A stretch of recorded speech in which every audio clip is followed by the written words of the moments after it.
साध संगत जी, प्यार से कहना जी, धन निरंकार जी। ये संवाद एक बहन जी और महात्मा जी के बीच है।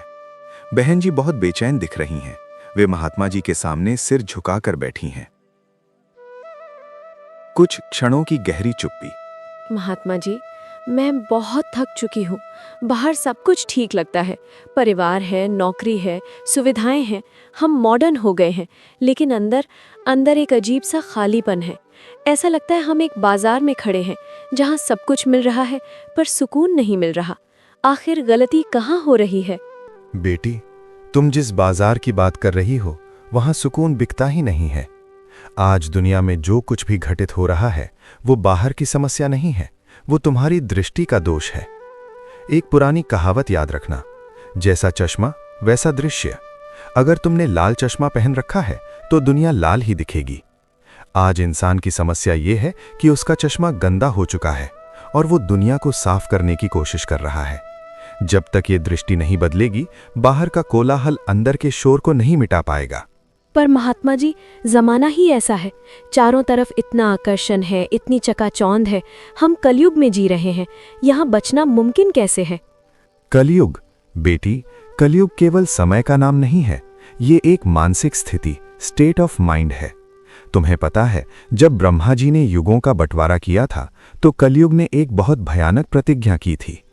कलयुग ने कहा था, पितामह, मैं अपने राज्य में भौतिक सुखों की ऐसी चकाचौंध खड़ी कर दूंगा कि जीव परमात्मा को भूल जाएगा। मैं पाप को मनोरंजन की तश्तरी में सजाकर परोसूंगा। मेरे राज्य में अगर कोई मोक्ष पाले तो आश्चर्य होगा, क्योंकि मैं थोक के भाव जीवों को नर्क और दुख की ओर ढकेल दूंगा। आज अपने चारों तरफ देखो बेटी, क्या वही नहीं हो रहा? जिसे तुम आज मॉडर्निटी या एंजॉयमेंट कहती हो, वो असल में कलयुग का वही जाल है। उसने पाप को इतना मीठा बना दिया है कि जहर भी शरबत लग रहा है। जहर? आप हमारे जीवन शैली को जहर कह रहे हैं? हम तो बस थोड़ा रिलैक्स करना चाहते हैं। खाओ पियो और मौज करो, क्या इसमें भी कोई बुराई है? कठोपनिषद में यमराज ने नचिकेता से दो मार्गों की बात कही थी, एक श्रेयस जो कल्याणकारी है और दूसरा प्रेयस जो प्रिय लगता है। आज का युवा, आज का समाज प्रेयस के पीछे भाग रहा है। ये लिव इन रिलेशनशिप, ये खान पान की अशुद्धता, ये सब अभी तुम्हें प्रिय लग सकता है, मीठा लग सकता है, लेकिन इसका परिणाम विष के समान है। तुम विज्ञान को तो मानती हो ना? न्यूटन का नियम कहता है, every action has an equal and opposite reaction. हर क्रिया की प्रतिक्रिया होती है। तो तुम ये कैसे सोच सकती हो कि तुम जो भी अनैतिक आचरण कर रही हो, जो गंदे दृश्य देख रही हो, वो हवा में गायब हो जाएगा? नहीं बेटी, वो तुम्हारे कर्मों की पूंजी में जमा हो रहा है। भगवान कृष्ण ने गीता में चेतावनी दी है, गहना कर्मणो गति, कर्म की गति अत्यंत गहन है। तो क्या मेरे पुराने कर्म, मेरी गलतियां मुझे कभी माफ नहीं होंगी? मुझे लगा था ये जीवन आनंद के लिए है। ये मनुष्य शरीर तुम्हें इसलिए मिला था कि तुम अपने पुराने कर्मों की गंदगी को जला सको, साफ कर सको। लेकिन सफाई करने के बजाय तुम नया कचरा इकट्ठा करके अपने गोदाम भर रही हो। सोचो, अगर तुम्हारे कपड़े पर मैल लगा हो और उसे धोने के बजाय तुम उस पर और कीचड़ लगा लो, तो क्या वो साफ होगा? तुम जिसे जीवन समझ रही हो वो असल में मृत्यु की तैयारी है, अगर दिशा गलत है।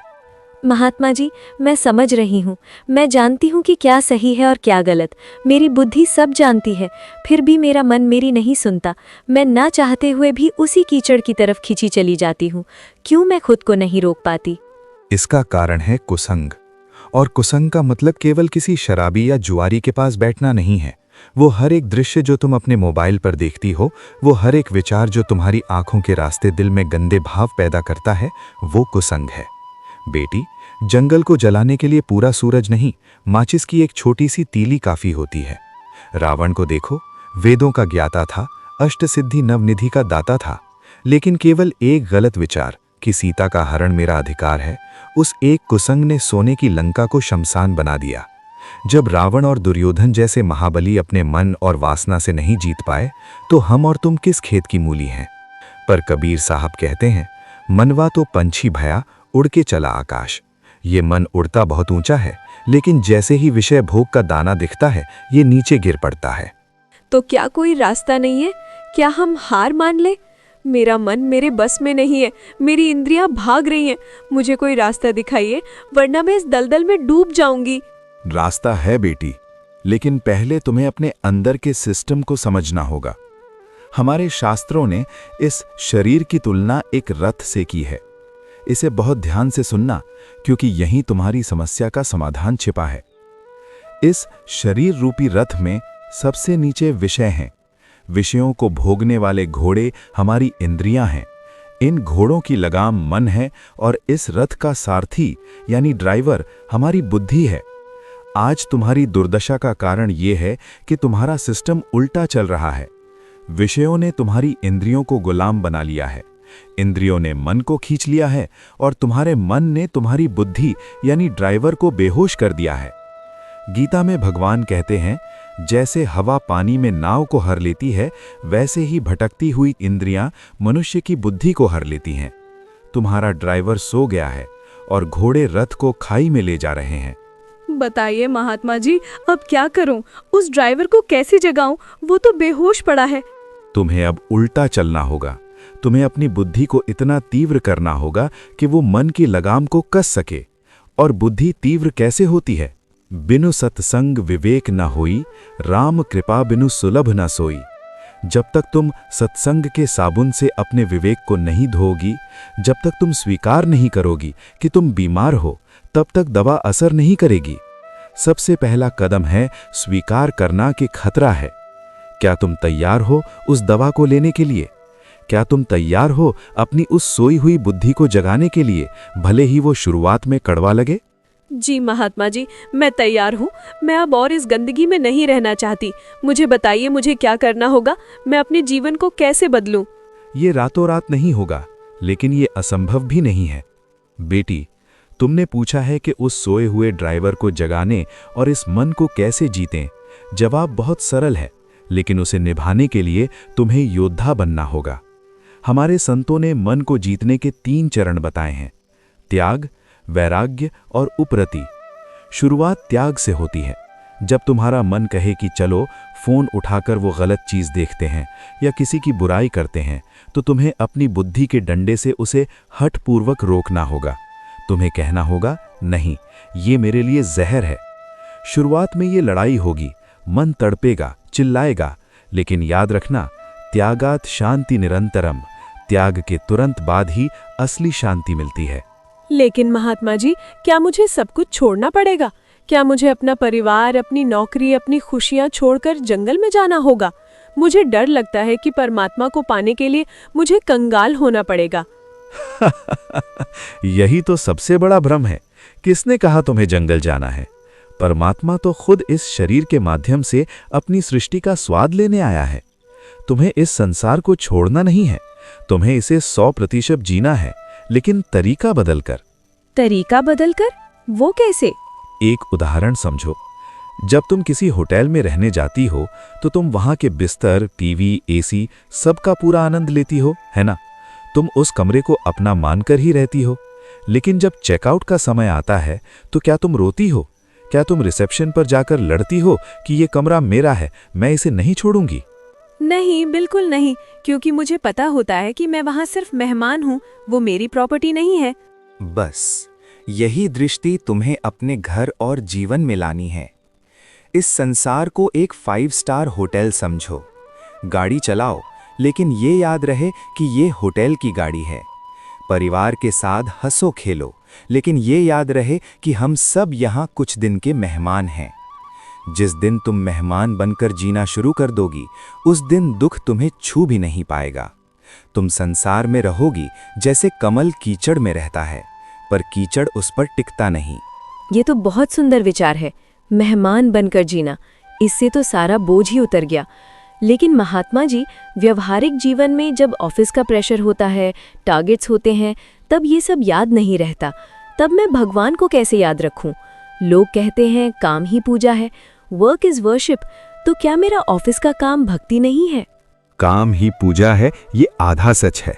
काम पूजा तब बनता है जब उसमें समर्पण जुड़ जाए। अर्जुन युद्ध कर रहा था, लेकिन कृष्ण ने उससे क्या कहा? तू युद्ध छोड़कर माला मत जप, तू युद्ध कर, लेकिन अपना हर कर्म मुझे अर्पण कर दे।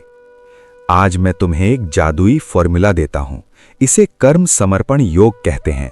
इसे आज रात से ही शुरू करना। बताइए ना, क्या फॉर्मूला है?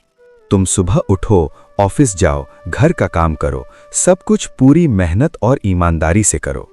अपने बॉस या ग्राहक में भी उस निरंकार का रूप देखो।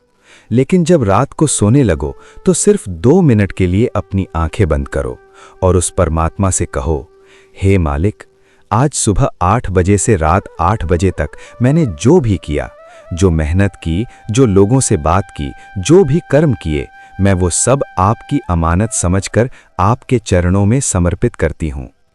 इसमें जो मुझसे भूल हुई हो उसे माफ करना और जो अच्छाई हुई हो उसे मेरी सेवा मानकर स्वीकार करना। बेटी, मेरा विश्वास करो, जैसे ही तुम ये कहोगी, तुम्हारे दिन भर के 12 घंटे की मजदूरी 12 घंटे की भक्ति बन जाएगी।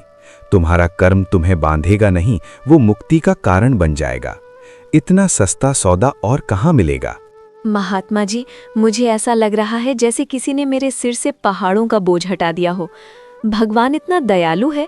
मुझे लगा था वो मुझसे नाराज होगा क्योंकि मैं इतनी गंदी हूँ, मैंने इतने पाप किए हैं। नाराज? वो तो पिता है बेटी। सोचो, एक छोटा बच्चा कीचड़ में लथपथ होकर घर आता है, क्या पिता उसे धक्के मारकर बाहर निकाल देता है? नहीं, पिता उसे गोद में उठाना चाहता है, उसे सीने से लगाना चाहता है। बस पिता इतना कहता है, बेटा तू बहुत गंदा हो गया है, बस एक बार हाथ मुंह धो ले ताकि मैं तुझे गले लगा सकूं। ये सत्संग और ये सिमरन, ये वही हाथ मुंह धोने की प्रक्रिया है।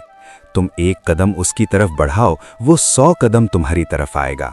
वो तो इंतजार कर रहा है कि कब मेरी बेटी अपनी जिद छोड़े और मेरी गोद में आए। मैं तैयार हूँ हाथ मुंह धोने के लिए, मैं अब और जिद नहीं करूंगी। लेकिन जब मेरा मन खाली होता है तो फिर से वही पुराने विचार आने लगते हैं। उस खाली समय में मैं क्या करूं? खाली दिमाग शैतान का घर होता है। जब भी मन खाली हो, उसे संसार का चिंतन मत करने दो, उसे तुरंत सिमरन का पहरा लगा दो। गुरु ने जो नाम, जो मंत्र दिया है, उसे अपनी ढाल बना लो। जैसे ही कोई गलत विचार आए, तुरंत सिमरन शुरू कर दो। कहो, नहीं, ये समय मेरे प्रभु का है, मैं इसे कचरे में नहीं डालूंगी। तुलसीदास जी कहते हैं, ईश्वर झरोखे से सब देख रहा है। तुम्हारी नीयत साफ होगी तो वो तुम्हारी रक्षा करेगा। और अंत में एक महामंत्र याद रखना जो तुम्हारी हर शिकायत को मिटा देगा। तू करता वही है जो तू चाहता है, पर होता वही है जो मैं चाहता हूँ। तू कर वही जो मैं चाहता हूँ, फिर होगा वही जो तू चाहता है। अपनी इच्छाओं को उस परम पिता की इच्छा में मिला दो, फिर देखो ये जीवन संघर्ष नहीं, एक उत्सव बन जाएगा। महात्मा जी, आज मुझे मेरी खोई हुई दुनिया मिल गई। मुझे समझ आ गया कि मेरा घर बाहर नहीं, अंदर है।